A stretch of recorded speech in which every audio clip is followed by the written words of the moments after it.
Puji Tuhan, selamat malam teman-teman yang bergabung dalam Zoom online kami. Di sini ada Niar dan Agnes.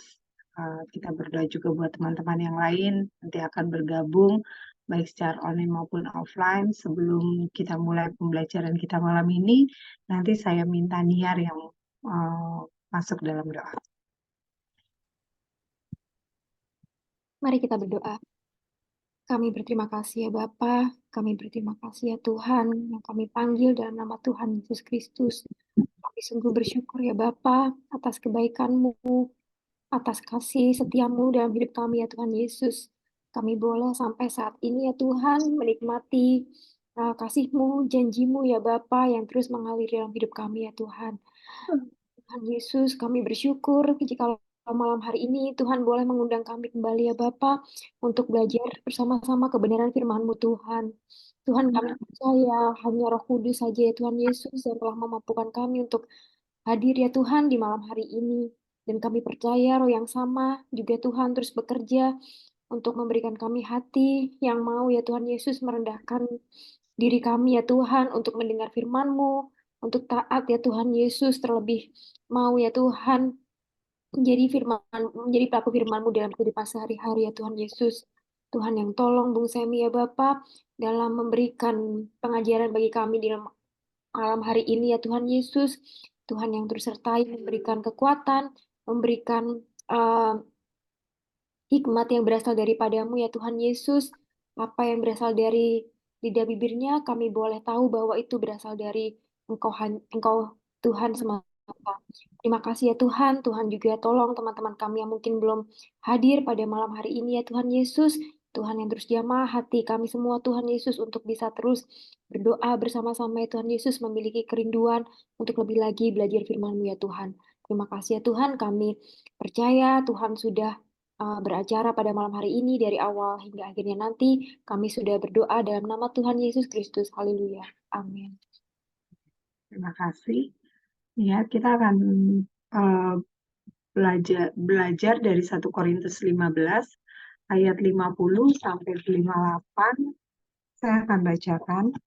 Saudara-saudara, inilah yang hendak kukatakan kepadamu, yaitu bahwa daging dan darah tidak mendapat bagian dalam kerajaan Allah, dan bahwa yang binasa tidak mendapat bagian dalam apa yang tidak binasa. Sesungguhnya aku menyatakan kepadamu suatu rahasia. Kita tidak akan mati semuanya, tetapi kita semuanya akan diubah dalam sekejap mata pada waktu bunyi nafiri yang terakhir. Sebab nafiri akan berbunyi dan orang-orang mati akan dibangkitkan dalam keadaan yang tidak dapat binasa dan kita semua akan diubah. Karena yang dapat binasa itu harus mengenakan yang tidak dapat binasa, dan yang dapat mati ini harus mengenakan yang tidak dapat mati. Dan sesudah yang dapat binasa ini mengenakan yang tidak dapat binasa, dan yang dapat mati ini mengenakan yang tidak dapat mati, maka akan genaplah firman Tuhan yang tertulis. Maut telah ditelan dalam kemenangan. Hai maut, di manakah kemenanganmu? Hai maut, di manakah sengatmu? Sengat maut ialah dosa, dan kuasa dosa ialah hukum Taurat. Tetapi syukur kepada Allah yang telah memberikan kepada kita kemenangan oleh Yesus Kristus Tuhan kita. Karena itu saudara-saudaraku yang kekasih, berdirilah teguh, jangan goyah, dan giatlah selalu dalam pekerjaan Tuhan, sebab kamu tahu bahwa dalam persekutuan dengan Tuhan, jerih payahmu tidak sia-sia. Amin.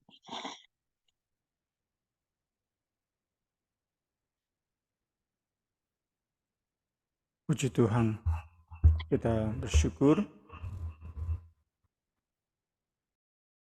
saat sore hari ini, malam hari ini kita belajar kembali firman Tuhan.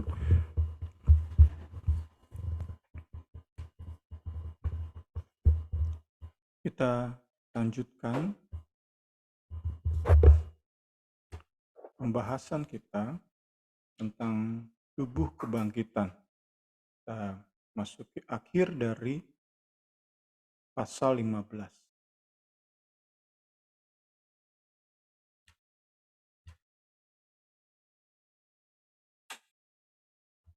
Jaminan kemenangan atas maut. 1 Korintus 15 ayat 50 sampai 58.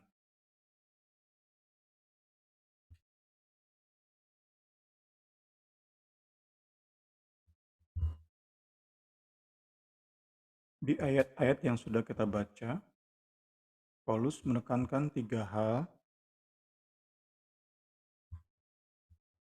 Pertama, tentang keperluan absolut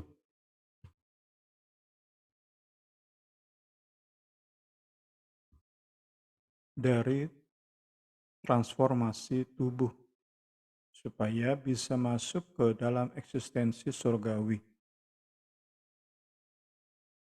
Itu di ayat 50 dan 53. Sambil sama-sama kita lihat ayat-ayat kita yang barusan kita baca.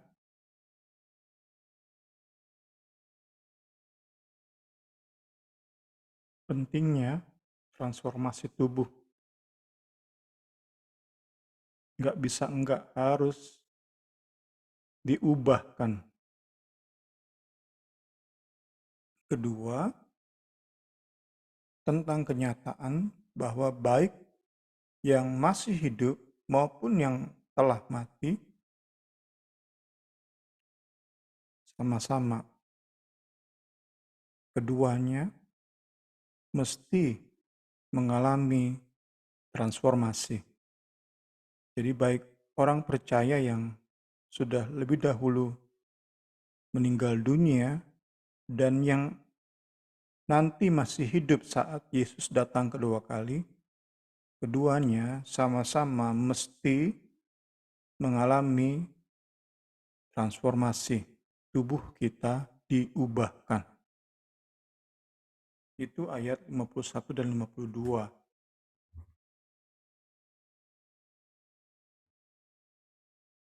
Ketiga, tentang kapan transformasi tubuh itu terjadi, yaitu pada saat Yesus datang kedua kali. Parousia.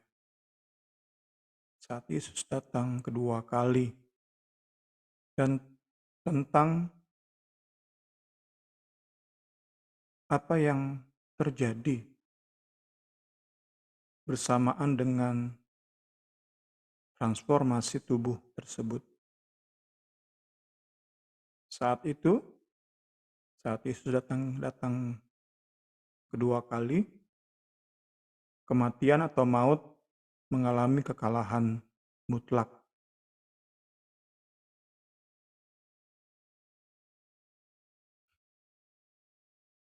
Nanti di ayat 58 Paulus menutup dengan nasihat, dorongan. Sebagai respons logis dari pengharapan kita tentang apa yang akan terjadi di hari kedatangan Kristus.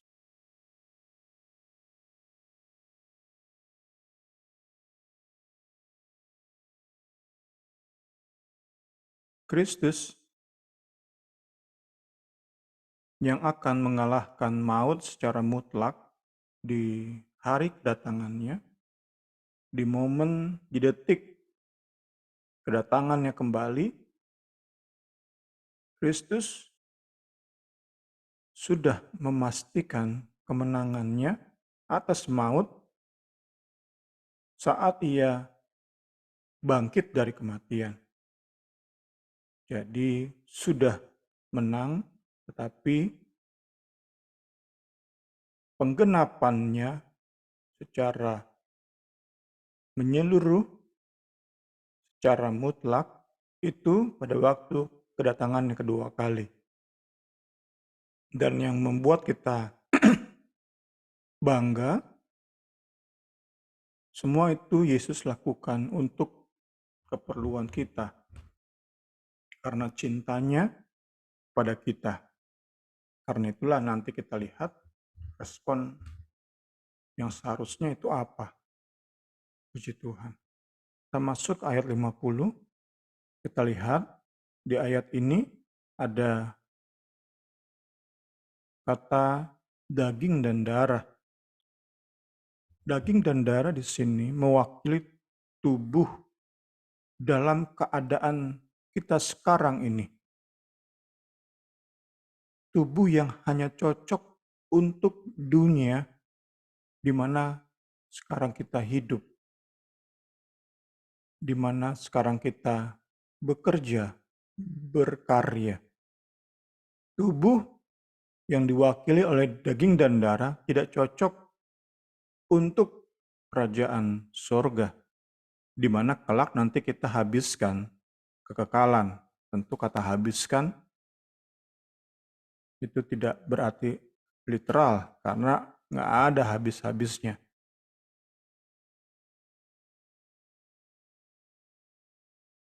Daging dan darah karena itulah perlu diubahkan, perlu ditransformasi. Darah dan daging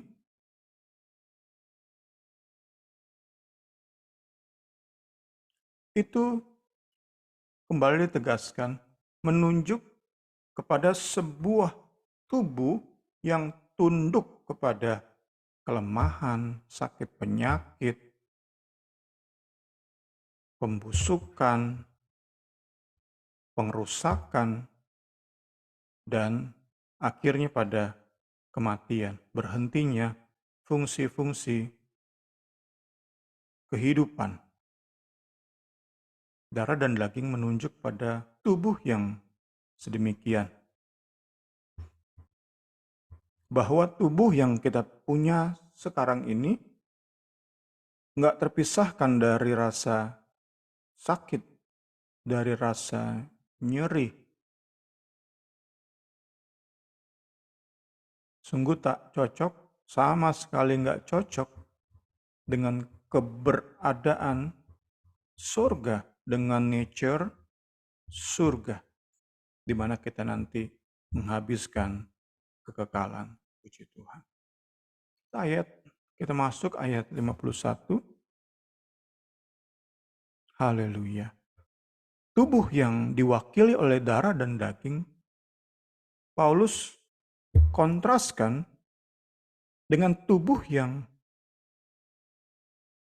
diubahkan. Haleluya. Haleluya.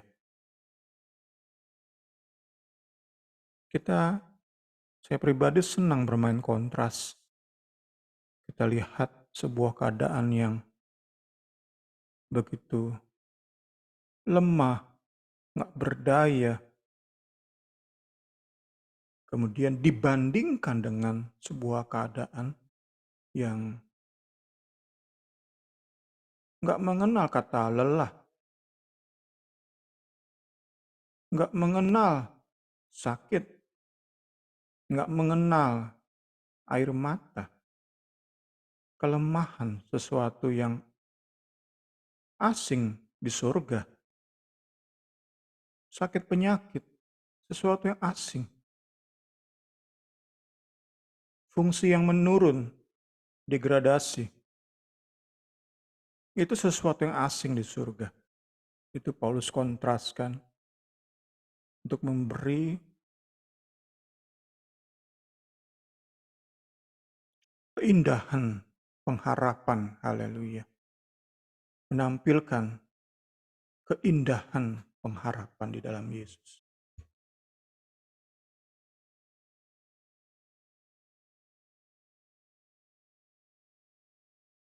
Dan masih dalam menegaskan bahwa daging dan darah nggak mungkin masuk surga,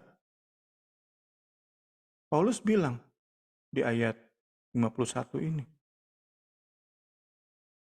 bahkan orang-orang yang nanti, orang-orang percaya yang nanti pada saat Yesus datang masih hidup, itu pun harus mengalami transformasi. Kita bisa bayangkan, mungkin saat itu, saat Yesus datang kedua kali, ada orang-orang percaya yang hidupnya begitu kudus, dekat Tuhan. Tiap-tiap hari ingat Tuhan. Apapun yang dilakukan untuk Tuhan. Tetapi sekali lagi tegaskan oleh Rasul Paulus, tubuh orang itu, orang percaya itu harus diubahkan. Menegaskan kebenaran, kenyataan bahwa daging dan darah nggak mewarisi kerajaan surga. Puji Tuhan, puji Tuhan. Kemudian kita dapati kata rahasia di ayat ini. Sesungguhnya aku menyatakan kepadamu suatu rahasia. Kita lihat apa itu rahasia. Dalam surat-surat Rasul Paulus, rahasia itu tidak menunjuk kepada sesuatu yang masih disembunyikan.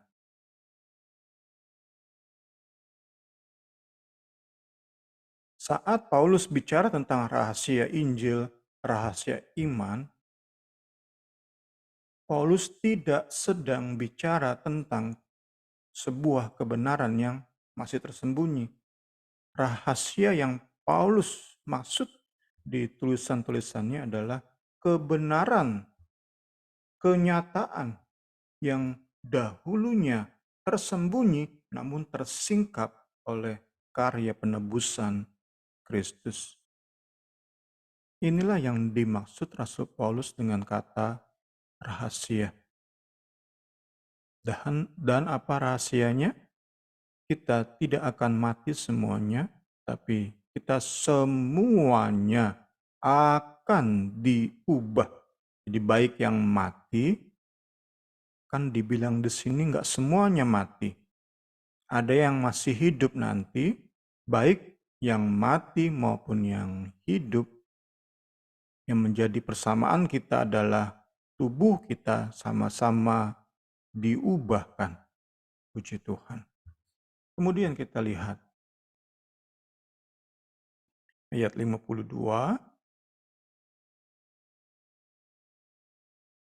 Paulus menjelaskan bagaimana dan kapan transformasi itu terjadi.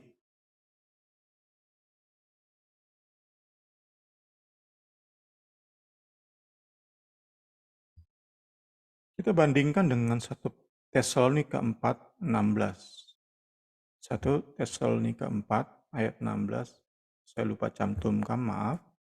Sebab pada waktu tanda diberi, yaitu pada waktu penghulu malaikat berseru dan sangkakala Allah berbunyi, maka Tuhan sendiri akan turun dari surga dan mereka yang mati dalam Kristus akan lebih dahulu bangkit.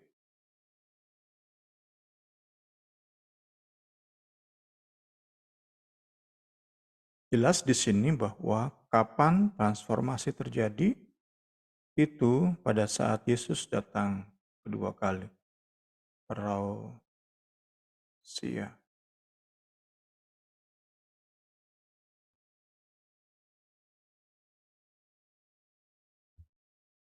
Yang kemudian dijelaskan lewat frase dalam sekejap mata.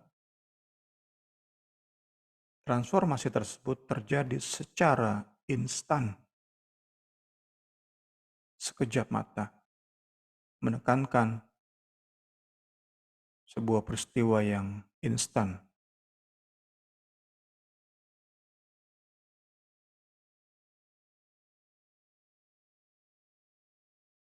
Sekejap mata tidak membutuhkan waktu bermenit-menit seperti kita masak mie instan, tetapi sekejap mata kita akan diubahkan. Haleluya. Kemudian kita lihat tentang peniupan sangkakala atau nafiri di Tesalonika menggunakan sangkakala, kata sangkakala. Di 1 Korintus menggunakan kata nafiri, namun keduanya sama. Dilihat dari latar belakang bangsa Yahudi, salah satu tujuan meniup sangkakala adalah mengumpulkan umat Allah dari berbagai penjuru. Biasanya tentu ke Yerusalem. Kumpulkan dari 4 penjuru.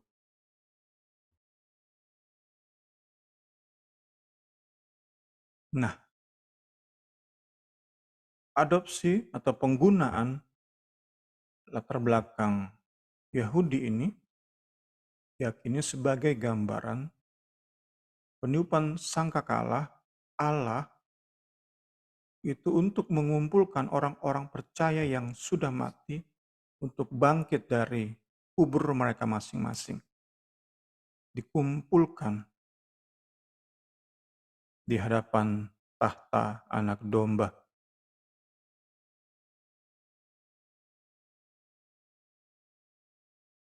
Peniupan sangkakala, cara Allah mengumpulkan orang-orang percaya bangkit dari kematiannya. Kemudian ada kata terakhir, masih di ayat 52. Kata terakhir bukan sedang menunjuk kepada rentetan peniupan sangkakala, rangkaian peniupan nafiri, bukan, tapi terakhir di sini semata-mata menunjuk pada sangkakala yang ditiup untuk menandai akhir dari segala sesuatu.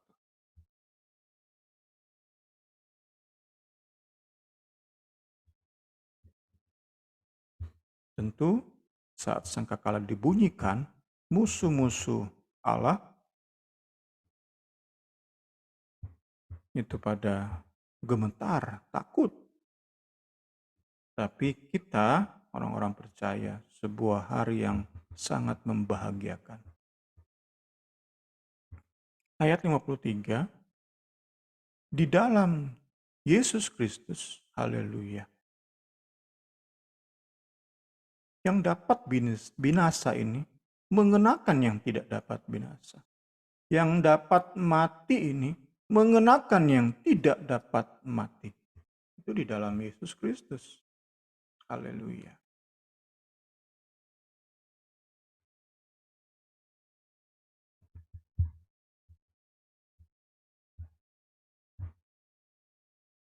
Rantai panjang kematian yang dimulai dari Adam yang pertama itu akhirnya dirusak, diputus secara total.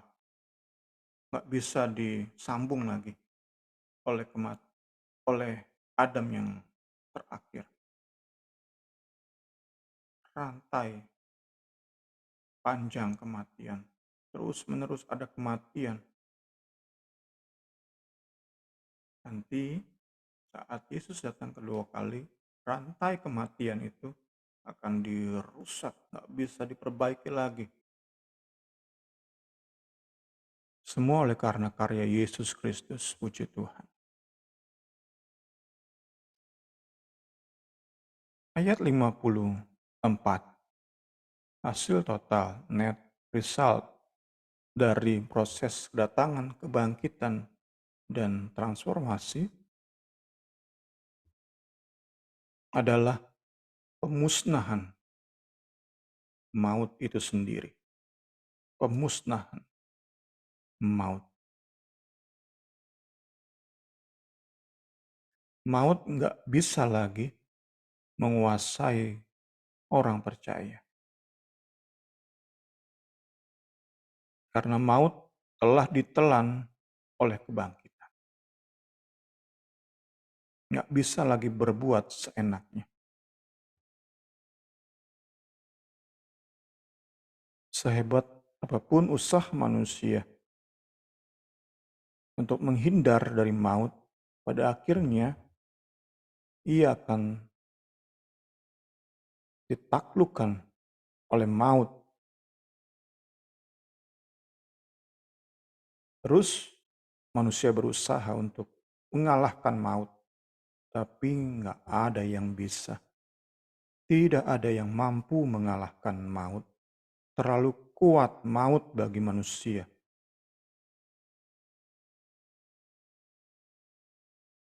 Seperti sekarang kita hadapi orang-orang yang begitu berkuasa. Kita kenal dengan istilah mafia, mafia politik, mafia dagang, dan lain sebagainya. nggak tersentuh.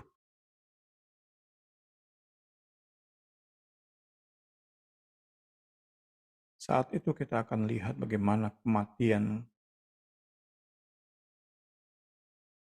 benar-benar dikalahkan, hancurkan. Puji Tuhan. Ayat 54, di ayat ini di bagian akhir Paulus mengutip tentu perjanjian lama yang ia kutip. Paulus mengutip ayat 8 dari Yesaya 25.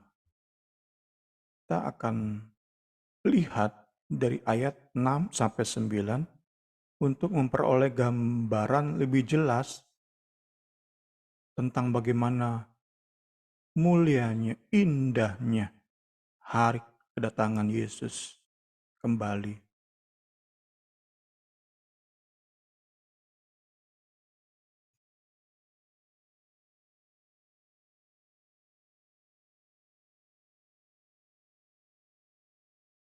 Tuhan semesta alam akan menyediakan di Gunung Sion ini bagi segala bangsa-bangsa suatu perjamuan dengan masakan yang bergemuk.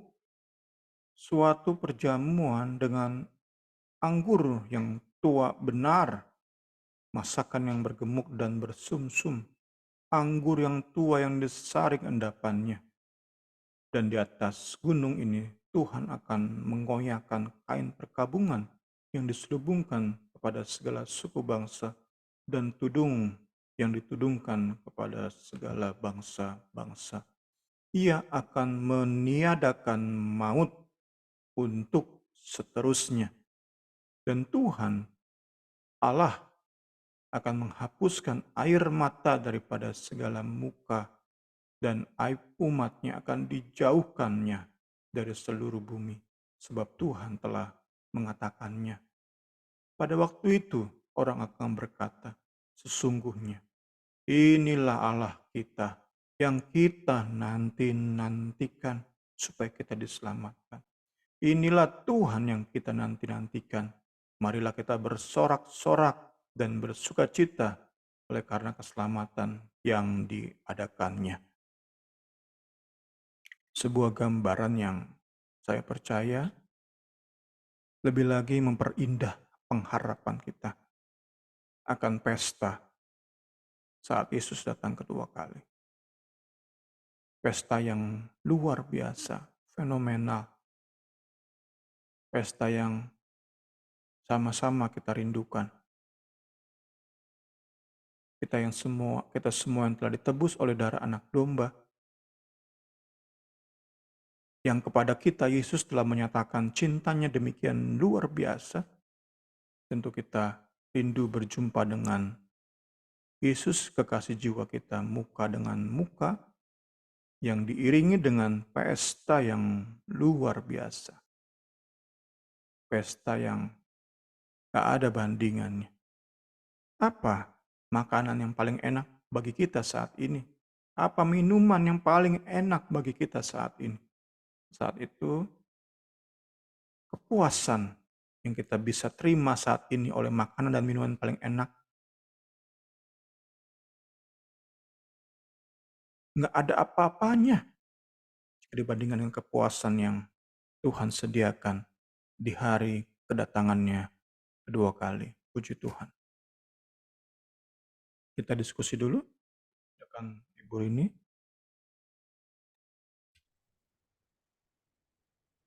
Puji Tuhan. Niar atau Agnes, ada yang mau ditanyakan atau menambahkan sampai bahasan dari ayat 50 sampai 54? Boleh? Ada yang bertanya atau menambahkan? Belum, Kak Rini. Agnes juga belum ya? Oke, kita lanjut ya.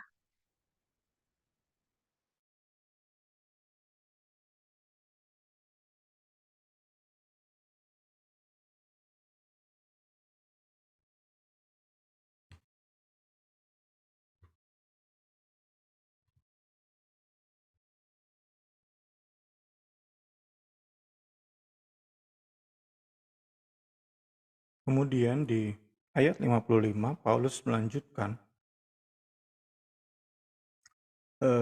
perkataannya, kata-kata mengolok-olok kematian.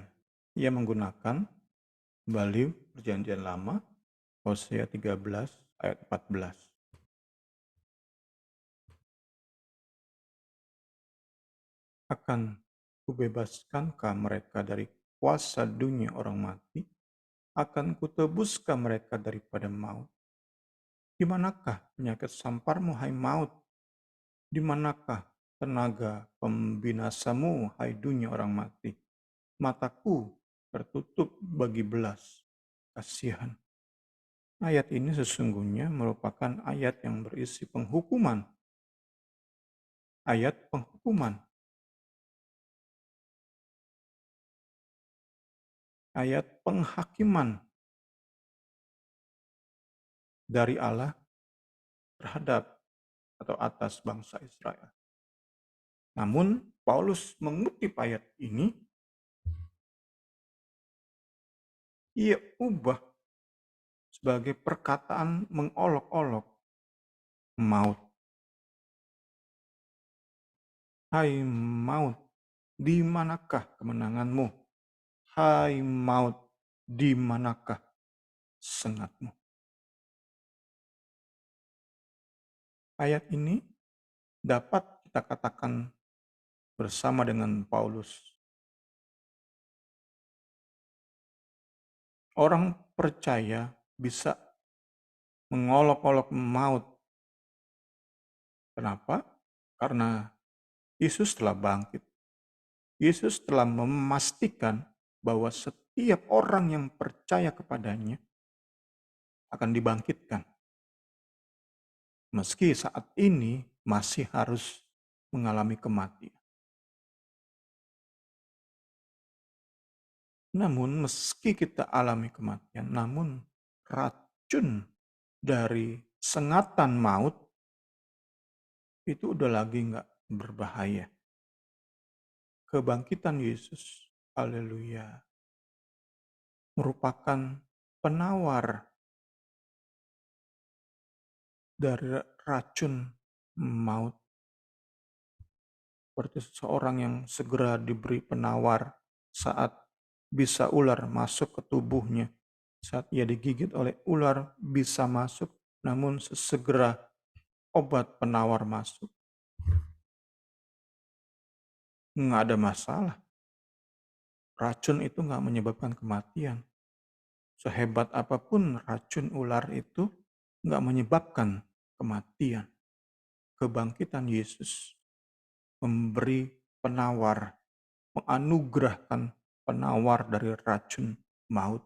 Sehingga meski saat ini kita masih mengalami kematian, namun kita nggak selama-lamanya dalam kematian.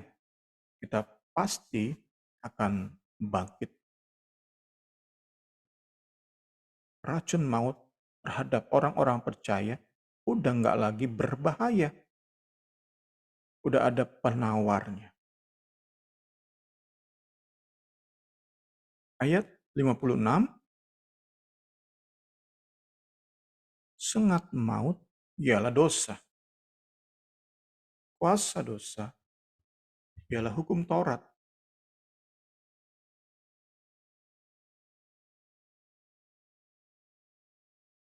Poin yang ingin Paulus sampaikan di sini, dari sisi teologis, Paulus melihat maut itu bukanlah sekadar proses penuaan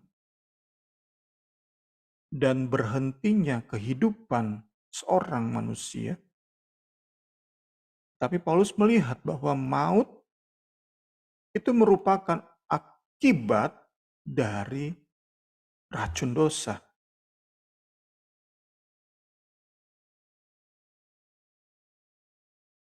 Racun ini begitu mematikan.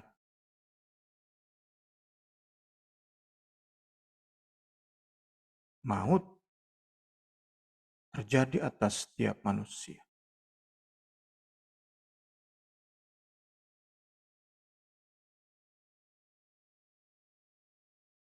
Dan dalam pemahaman teologis Rasul Paulus,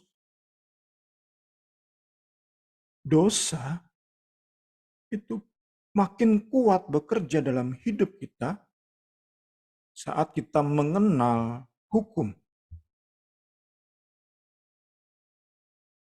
Hukum hadir dan kita pelajari, itu justru memperkuat racun dosa bekerja lebih cepat lagi di hidup kita. Menghasilkan hal-hal mematikan di hidup kita.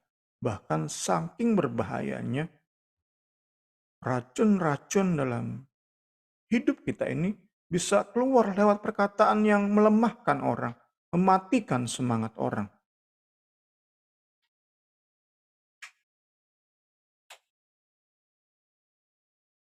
Racun dosa diperkuat oleh pengetahuan akan hukum,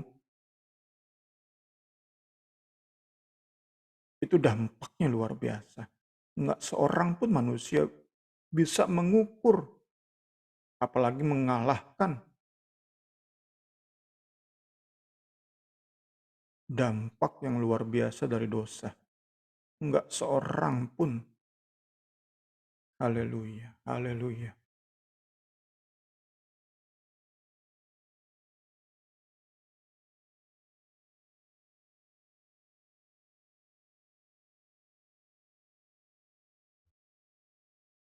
Kita lihat di sini, buku ini memberi insight bagi kita. Hukum Taurat itu, meski dikatakan baik, namun ternyata digunakan oleh dosa sebagai agen yang membuat ada dua kemungkinan. Pertama, seseorang yang merasa berhasil melakukan hukum Taurat, menaati hukum-hukum Allah, orang ini akan hidup dalam kesombongan.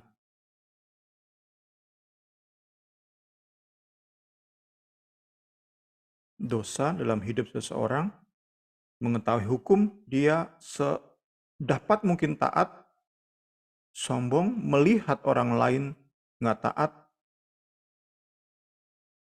hidup dalam penghakiman. Tanpa kasih. Di sisi lain, dosa hadir dalam hidup seseorang. Ia tahu hukum, ia semakin merasa nggak berdaya, hidup dalam semangat fatalisme.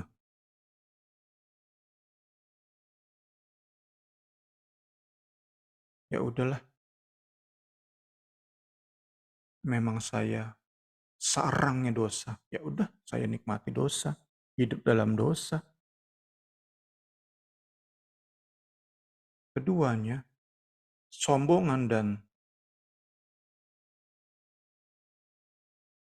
keputusasaan menghadapi dosa sama-sama menghasilkan kematian. Nggak ada efek yang memberi kehidupan.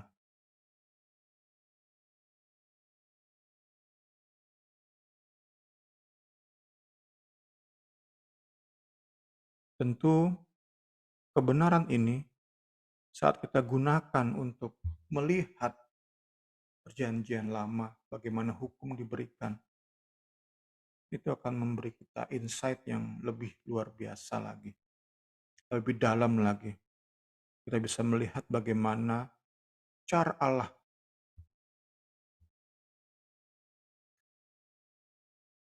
untuk menebus, haleluya, untuk mengampuni, puji Tuhan.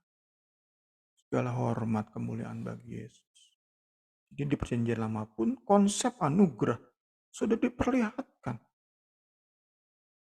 Tuhan Allah paham banget manusia nggak mungkin menuruti seluruh hukum Taurat. Seluruh hukum Allah nggak mungkin. Karena itu ada korban-korban. pengampunan dosa. Puji Tuhan. Kita belajar dan belajar lebih dan lebih lagi. Kita percaya kita lebih lagi diperkaya. Kita lihat di sini, meski jemaat Korintus bukanlah orang-orang Yahudi, kita sudah banyak belajar, khususnya di awal-awal 1 Korintus ini.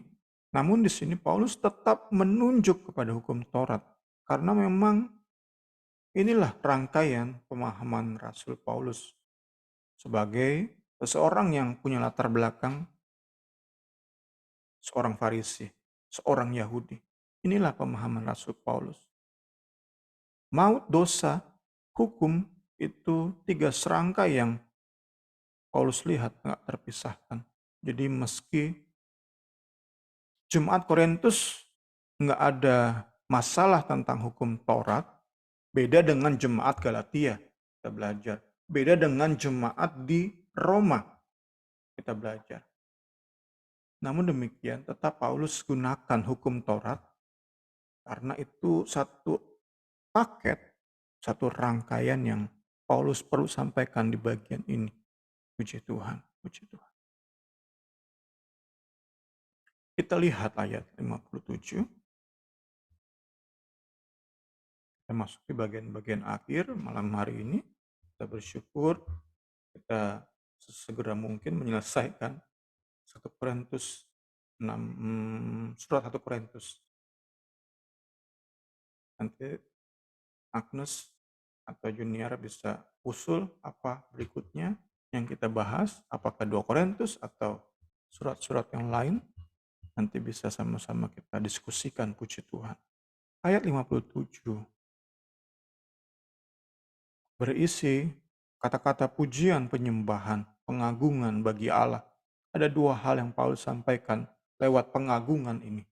Pertama, Paulus ucapkan syukur. Paulus mengajak jemaat Korintus mengucap syukur karena Allah melalui Yesus Kristus memberikan umatnya kemenangan atas dosa, atas hukum Taurat yang menuntun, yang membawa kepada kematian, pada maut. Yesus Kristus memberi kemenangan.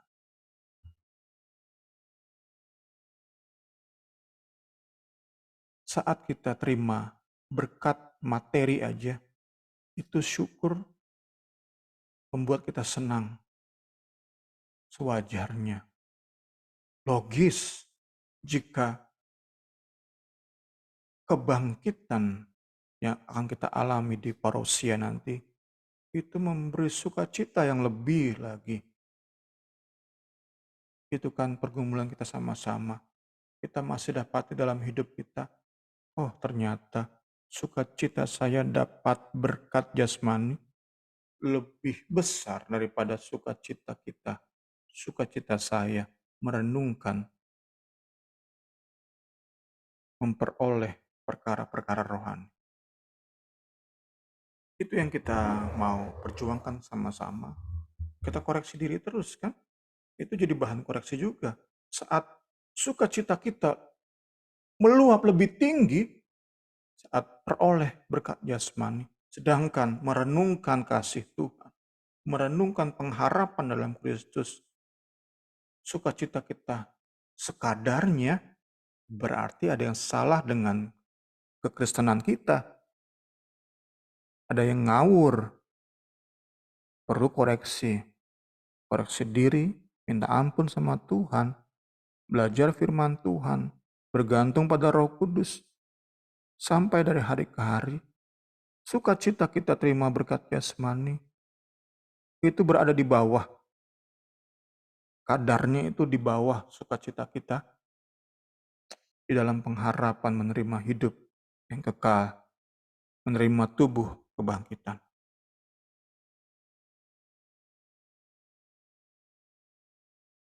Di dalam kata-kata pengagungan bagi Allah, kedua Paulus menyampaikan bahwa kemenangan Allah atas maut melalui kebangkitan ayat 55, dan kemenangan Allah atas dosa yang membawa kepada kematian. Jadi ditambah,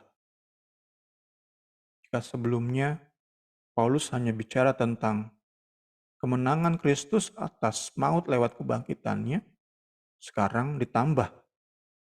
Mulai ayat 56 ditambah kemenangan Allah lewat Yesus Kristus atas dosa.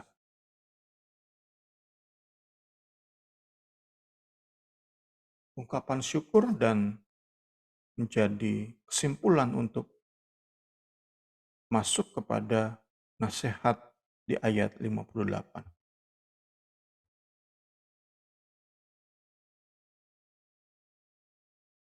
Seperti di dalam Efesus, saat mata hati kita terang, maka kita bisa mengerti pengharapan semacam apa yang menanti kita di hari kebangkitan orang percaya.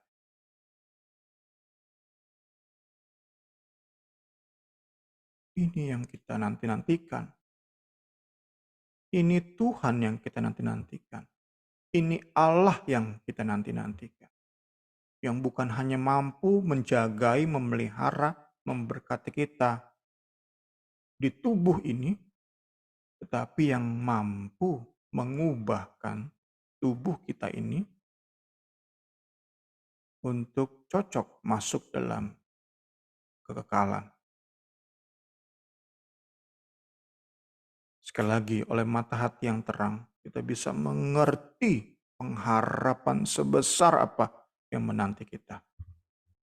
Didasari oleh pengharapan yang pasti ini. The sure hope of resurrection. Didasari oleh pengharapan yang pasti akan kebangkitan orang percaya. Paulus menasihati kita pertama untuk hidup dalam keteguhan. Kita kenal istilah defense dalam pertandingan sepak bola. Defense yang kuat, yang nggak tertembus, yang nggak tergoyahkan.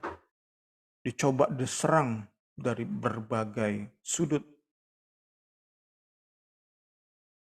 Hidup kita terjaga di dalam kemurnian Injil. Kemurnian motivasi.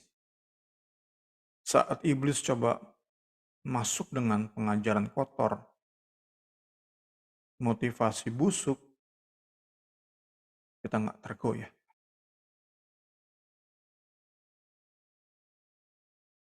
Berdirilah teguh, jangan goyah. Defense, kuatkan pertahanan kita, nggak tergoyahkan. Namun di sisi lain kita mau sedikit tambahkan, berkaca dari pengalaman jemaat Korintus yang terpengaruh ajaran sesat. Yang terpengaruh ajaran yang berbeda dari apa yang Paulus ajarkan, kita mau ingat juga bahwa defense yang kuat itu perlu dibarengi dengan koreksi terus. Apakah Injil yang kita percayai itu Injil yang benar? Jangan-jangan kita kokoh, berdiri teguh, nggak goyah. Tetapi ternyata Injil yang kita percaya, Injil yang sesat dan menyesatkan. Ini kan jadi perenungan juga berkaca dari apa yang jemaat Korintus alami. Mereka sampai nyerang Paulus. Saking mereka mempertahankan Injil yang ngaco. Defense mereka dengan menyerang Rasul Paulus. Pertahanan mereka menyerang Rasul Paulus. Gue yakin gue benar. Nah ini kan perlu kita sama-sama menjadi bahan refleksi supaya kita sembari kita berdiri teguh, nggak goyah, kita pun perlu pastikan Injil yang kita pegang itu, yang kita pahami, yang kita jadikan dasar kita melayani, bahkan dasar kita jalani hidup sehari-hari, itu Injil seperti yang diyakini dan diwariskan oleh para rasul. Jadi nggak asal giat, nggak asal rajin, nggak asal ngotot dalam jalani kekristenan, dalam melayani. Perlu terbuka terhadap koreksi ilahi langsung dari Tuhan ataupun melalui pesan atau nasihat saudara seiman dan pemimpin rohani. Pada zaman Rasul Paulus relatif lebih mudah untuk mengenali Injil yang palsu. Itu pun jemaat Korintus masih bisa tertipu, apalagi kita sekarang ini. Sangat mudah tertipu oleh Injil-Injil yang palsu.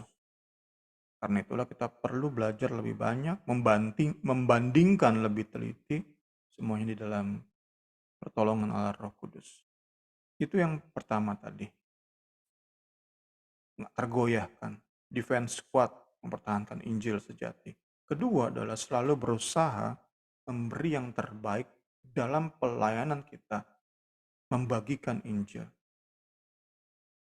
Apapun pelayanan yang Tuhan percayakan kepada kita, ada yang menginjil kepada suku-suku terasing, ada yang masuk kepada atau ke pedalaman-pedalaman, ke hutan-hutan, mencapai gunung-gunung yang orang males untuk jangkau. Ada yang dengan media sosial, dengan YouTube. Apapun pelayanan kita membagikan Injil, Paulus bilang, giatlah selalu dalam pekerjaan Tuhan. Selalu berusaha memberi yang terbaik.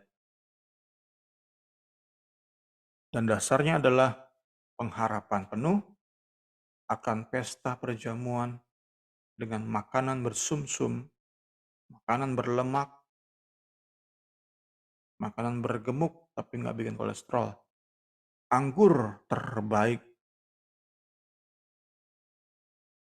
vintage wine, anggur tua yang bersih, yang murni.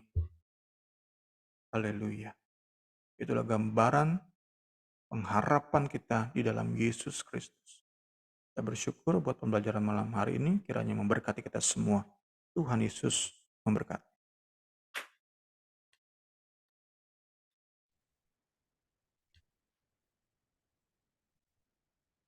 Tuhan, ada yang mau ditanyakan atau ditambahkan, baik Agnes, Niar, boleh sebelum kita tutup pembelajaran kita malam ini.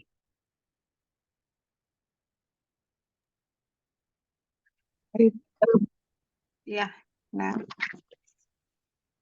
Aku nggak pernah kebayang tentang kitab 1 Korintus gitu. Kalau dulu-dulu kan baca senangnya Mazmur, Amsal, kata-kata sehat gitu, kata-kata penghiburan, kekuatan. Tapi nggak pernah kebayang kitab 1 Korintus ini tuh wow banget gitu. Pas tadi Bung Semi menjabarkan tentang kehidupan yang diubahkan setelah kematian ataupun tidak mengalami kematian secara jasmani gitu. Semakin apa ya, makasih ya Bung Sam untuk malam hari ini gitu. Jadi semakin menggebu-gebu gitu. Um, kan udah bergumul lama banget gitu buat keluargaku, buat papaku, buat suamiku gitu kan supaya lebih sungguh-sungguh lagi di dalam Tuhan gitu. Saking lamanya tuh dari jadi rutinitas, jadi hampir putus asa, hampir semangat lagi ya pokoknya karena kelamaan banget gitu jadi turun naik turun naik turun naik gitu. Terus kemarin tuh sempat termotivasi lagi waktu ke penghiburan kokonya Resi bersaksikan gimana Tuhan memenangkan kokonya pada akhir-akhir hidupnya gitu. Terus dalam hati, Tuhan kalau Tuhan tolong Resi gitu berkat yang sama, jawaban doa yang sama juga tuh pasti juga bisa Tuhan nyatakan juga gitu buat keluarga aku gitu kan. Terus malam hari ini lebih di apa ya? Kayak lebih dimotivasi lagi, kayak lebih dikuatkan lagi. Nanti apa ya sesuatu yang akan kita terima itu nggak ada apa-apanya dengan yang kita rasakan sekarang gitu akan jauh lebih indah gitu. Jadi kalau sekarang tuh kayak masih turun naik berjuang berdoa untuk orang-orang yang kita kasihi itu ini saatnya benar-benar saatnya mumpung masih ada waktu untuk sungguh-sungguh terus berdoa, untuk sungguh-sungguh terus berjuang memenangkan jiwa gitu supaya nanti pada saat Tuhan izinkan kita menerima itu semua gitu, kita nggak sendiri tapi kita benar-benar bersama dengan orang-orang yang kita kasihi juga. Iya. Banyak lah untuk renungan malam hari ini yang terus menambah motivasi untuk terus bagi jiwa-jiwa, bagi orang-orang yang kita kasihi supaya sama-sama nanti kita semua menerima sesuatu berkat yang luar biasa yang nggak bisa dilukiskan dengan kata-kata. Makasih banyak ya untuk Bible Study malam hari ini. Itu aja dari aku. Makasih Agnes. Mungkin dari Niar. Nggak ada kali ini Bung Semi, makasih banyak. Iya, ngingetin lagi sih, kayak apa ya, apa yang kita dapatkan di bumi ini nggak ada apa-apanya. Kayak Paulus bilang, semua itu sampah dibanding dengan apa yang kita dapat gitu dari keselamatan gitu, tentang pengharapan akan tubuh yang baru seperti itu Kak. Jadi terus menjadi rema, apa ya, pengingat terus sih setiap waktu, setiap setiap hari gitu. Jadi em, kayak kita itu ya apa sih, pada akhirnya ya seperti itu gitu loh, punya tubuh yang baru, akan bersama-sama dengan Kristus. Jadi di dunia ini nggak ada apa-apanya gitu. Jadi ya terus apa ya, ya kiranya kita semua semangat terus lah Kak, Iya, untuk bisa apa menghidupi panggilan-panggilan kita sampai Tuhan Yesus datang kedua kali. Itu aja sih, amin. Bung. Iya. Mendekati. Makasih Niar juga, sama juga buat baik Agnes, baik Niar juga pasti terus mempunyai kerinduan ya buat orang-orang terkasih yang rindu kita untuk dia kembali ke Tuhan. Contohnya Karini, adik Karini kandung tuh apa maksudnya beda iman gitu ya. Terus kadang-kadang udah capek juga Tuhan bisa nggak ya gitu ya. Tapi ya terus kalau dengar firman Tuhan nggak ada yang mustahil karena waktu Tuhan bukan waktu kita, cara Tuhan bukan cara kita. Jadi terus aja dengan firman Tuhan yang kita dapat, benar kata Agnes, memotivasi lagi buat kita untuk terus lagi semangat eh, untuk kita apa ya melayani Tuhan lebih lagi gitu. Itu aja. Makasih ya untuk Agnes, untuk Niar malam ini biar kita pembelajaran kita malam ini boleh kita menjadi berkat buat teman-teman yang akan mendengarkan. Nanti kita akan tutup pembelajaran kita malam ini. Nanti saya minta Agnes yang berdoa ya, Nas. Terima kasih Tuhan Yesus, kami sungguh mengucap syukur ya Tuhan untuk berkat-Mu pada malam hari ini ya Tuhan. Kami bersyukur ya Tuhan untuk apapun yang Kau kerjakan bagi kami ya Tuhan Yesus. Kami bahkan bersyukur ya Tuhan Yesus, kalau tanpa Engkau ya Tuhan, kalau tanpa keselamatan yang Kau berikan ya Tuhan Yesus, maka tidak ada artinya ya Tuhan Yesus kami hidup di dunia ini ya Bapa. Dan kami bersyukur ya Tuhan menjadi milik-Mu ya Tuhan. Kami terus berdoa ya Tuhan Yesus, kiranya Engkau terus memiliki kami selamanya ya Tuhan Yesus, sampai kami menerima tubuh yang baru ya Tuhan Yesus, sampai kami semua diubahkan ya Bapa. Bukan hanya kami ya Tuhan, orang-orang yang kami kasih ya Tuhan Yesus. Kami ya Tuhan, teman-teman kami ya Tuhan Yesus. Kami rindu ya Tuhan dan mereka ya Tuhan Yesus. Kami boleh menerima berkat yang luar biasa ya Tuhan Yesus, yang tidak hanya Tuhan Yesus dibandingkan berkat yang sekarang ya Bapa. Sambil kami menunggu ya Tuhan Yesus, janji-Mu digenapi dalam hidup kami ya Tuhan. Tolong kami ya Tuhan Yesus, mampukan kami ya Bapa untuk tetap berdiri teguh ya Tuhan Yesus, memegang janji dan firman-Mu ya Tuhan Yesus, menghidupinya dalam kehidupan kami sehari-hari ya. Bersungguh ya Tuhan Yesus, tubuh yang masih Engkau berikan ya Tuhan Yesus, kesempatan yang masih Engkau berikan ya Tuhan, kami terus gunakan ya Tuhan untuk memuliakan nama-Mu ya Bapa. Tolong kami ya Tuhan, mampukan kami agar hidup kami sungguh-sungguh menjadi teladan ya Tuhan, agar hidup kami sungguh-sungguh menjadi khotbah yang hidup ya Tuhan Yesus. Ada orang-orang yang melihat ya Bapa dan memuliakan nama-Mu melalui kehidupan kami ya Bapa. Bersyukur ya Tuhan untuk Bung Semi ya Tuhan Yesus, bersyukur untuk pelayanan yang beliau berikan ya Bapa. Terus kami berdoa ya Tuhan, kiranya berkat yang daripada-Mu ya Tuhan, urapan hikmat ya Tuhan Yesus terus menjadi bagian milik Bung Semi ya Bapa. Pakai lebih lagi ya Tuhan untuk kemuliaan nama-Mu ya Tuhan, singkapkan terus rahasia-rahasia firman-Mu ya Bapa, agar melalui pelayanannya ya Tuhan Yesus, banyak jiwa boleh diberkati ya Tuhan, dan hanya Engkau ini permuliakan. apapun yang Tuhannya, keperluannya Tuhan, kami percaya Tuhan yang akan mencukupkan dan menyediakannya ya. Amin. Terima kasih. Tuhan memberkati Karin dan keluarganya ya Tuhan Yesus. Kami percaya Tuhan Yesus berkat Tuhan yang melimpah-limpah sudah menjadi bagian milik kami ya Tuhan, yang bahkan yang sebentar juga akan mendengarkan rekaman dari YouTube ini ya Bapak. Terima kasih banyak ya Tuhan, terima kasih. Kami berdoa ya Tuhan Yesus, kami tutup Bible study pada malam hari ini ya Tuhan. Hanya di dalam nama-Mu saja kami sudah berada mengucap syukur. Haleluya. Amin.